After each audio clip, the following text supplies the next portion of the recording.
नमस्कार। इस अंक में आप सभी का बहुत बहुत स्वागत है। कुछ शिक्षक बंधुओं द्वारा एक प्रश्न पूछा गया है कि क्या राज्य सरकार विभागीय टेट की परीक्षा में सेवारत शिक्षकों को उनके अनुभव के आधार पर कुछ वेटेज दे सकती है या कुछ कंसेशन दे सकती है, उनके अनुभव के लिए कुछ एक्स्ट्रा मार्क्स उन्हें दे सकती है। उन्होंने एक चिट्ठी की प्रति भी भेजी है। आज के इस अंक में इसी विषय को समझने का प्रयास करते हैं कि आखिर इसका कानूनी आधार क्या है और उस चिट्ठी को भी देखते हैं कि आखिर उसमें क्या कहा गया है और उस चिट्ठी की क्या वैधता है। जैसा कि हम सब जानते हैं कि टेट परीक्षा की सारी व्यवस्था NCTE के अंतर्गत आता है, जो केंद्र सरकार के अधीन है। TET परीक्षा का कंट्रोल और रेगुलेशन पूरी तरह से NCTE के हाथों में है। NCTE ने सभी राज्यों में नोडल एजेंसी बना रखा है और उसी के माध्यम से टेट का आयोजन वो राज्यों में करती है। टेट का क्या पैटर्न होगा, टेट के लिए क्या क्या नियम और कायदे होंगे, इसके लिए उसने एक गाइडलाइन बना रखा है, जो गाइडलाइन 2011 में बनाया गया था और बीच बीच में उस गाइडलाइन में कई संशोधन भी किए गए हैं। उस गाइडलाइन को फॉलो करना सभी राज्यों के लिए आवश्यक है। सबसे पहले हम यह देखते हैं कि NCTE का 2011 का टेट कंडक्ट करने का गाइडलाइन इस संबंध में क्या कहता है। इस गाइडलाइन के पैरा 9 में टेट क्वालिफाइंग मार्क्स के बारे में कहा गया है। इसमें लिखा गया है कि a person who scores 60% or more in the TET exam will be considered as TET pass.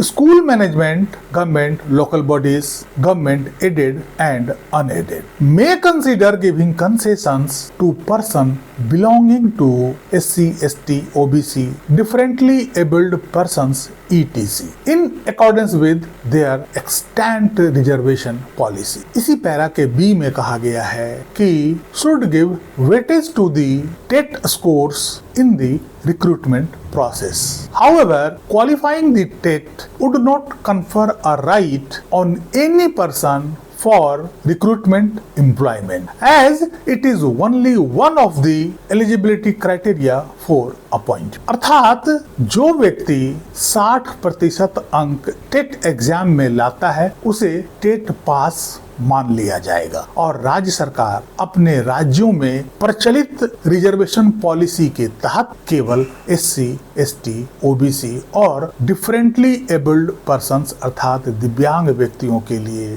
Concession दे सकती है। इस पैरा में कोई और कंसेशन की बात नहीं की गई है। इसमें यह भी कहा गया है कि टेट पास कर लेने का मतलब यह नहीं है कि आपको अपॉइंटमेंट का राइट मिल जाता है। इसका अर्थ है कि आपने एक एलिजिबिलिटी क्वालिफाई कर लिया। इसमें दूसरी बात यह भी कही गई है कि शिक्षकों की नियुक्ति में स्कोर्स का वेटेज वो दे सकते हैं उनके अपॉइंटमेंट के लिए। इसका अर्थ है कि जिन अभ्यर्थियों का अंक ज्यादा है आप अपॉइंटमेंट में उसका वेटेज दे सकते हैं। NCTE के इस गाइडलाइन में अनुभव के लिए किसी प्रकार का वेटेज या कंसेशन की बात नहीं कही गई है। अर्थात राज्य सरकार न तो किसी भी प्रकार का पासिंग मार्क्स में छूट दे सकती है और न ही सेवारत शिक्षकों को किसी भी प्रकार का कंसेशन दे सकती है। केवल OBC, SC, ST और डिसेबल्ड पर्सन्स के लिए जो उस राज्य में कोटा निर्धारित है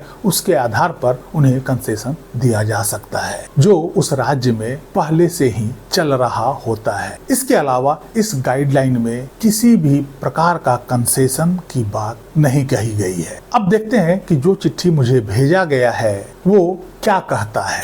इस चिट्ठी की प्रामाणिकता की पुष्टि मैं नहीं करता हूँ। यह किसी सज्जन द्वारा मेरे पास भेजा गया है। यह कितना प्रामाणिक है आज के AI के जमाने में इस संबंध में मैं कुछ नहीं कह सकता, लेकिन यदि इस चिट्ठी को सही मान भी लिया जाए तो यह कोई शासकीय आदेश नहीं है, बल्कि इस पर विचार करने की बात की गई है। अब देखते हैं कि क्या वर्तमान परिदृश्य में ऐसा संभव हो सकता है। टेट मामले में राज्य सरकारों के पास बड़ा लिमिटेड पावर है। यदि राज्य सरकारें इसमें जरूरत से अधिक छेड़छाड़ करने की कोशिश करती है तो इसका परिणाम बुरा भी हो सकता है। इसे चुनौती भी दिया जा सकता है। जैसे पंजाब में जो अभी विभागीय टेट का आयोजन किया गया था उसे हाईकोर्ट में चुनौती दी गई है और हाईकोर्ट ने उन पास हुए शिक्षकों के प्रमोशन पर रोक लगा दी है। इस संबंध में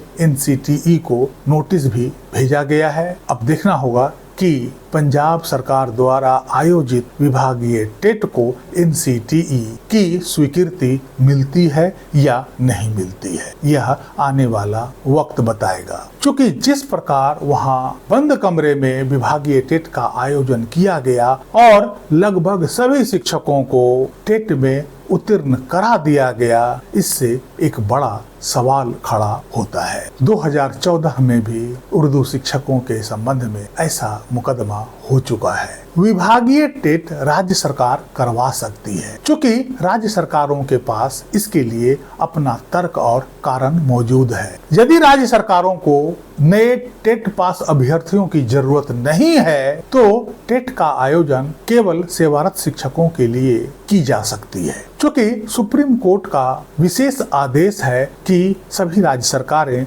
वर्ष में 2 बार टेट का आयोजन करें ताकि सभी सेवारत शिक्षकों को टेट पास करने के लिए उचित अवसर मिल सके। ऐसा आदेश सुप्रीम कोर्ट ने सामान्य अभ्यर्थियों के लिए नहीं दिया है क्योंकि सभी सेवारत शिक्षकों को अगले 2 वर्ष में 4 बार टेट पास करने के लिए मौका देना आवश्यक है। इसलिए सरकार इन शिक्षकों के लिए अलग से टेट आयोजित कर सकती है। इसमें कोई अड़चन होने की उम्मीद नहीं है। लेकिन उस विभागीय टेट में NCTE के गाइडलाइन का पालन निश्चित रूप से होना चाहिए। राज्य सरकारों को केवल औपचारिक रूप से विभागीय टेट का आयोजन नहीं करना होगा। टेट पास कराने की केवल औपचारिकता पूरी नहीं करनी होगी। इसमें किसी भी तरह की गड़बड़ी या अनियमितता या गाइडलाइन का उल्लंघन नहीं होना चाहिए। इसलिए शिक्षकों को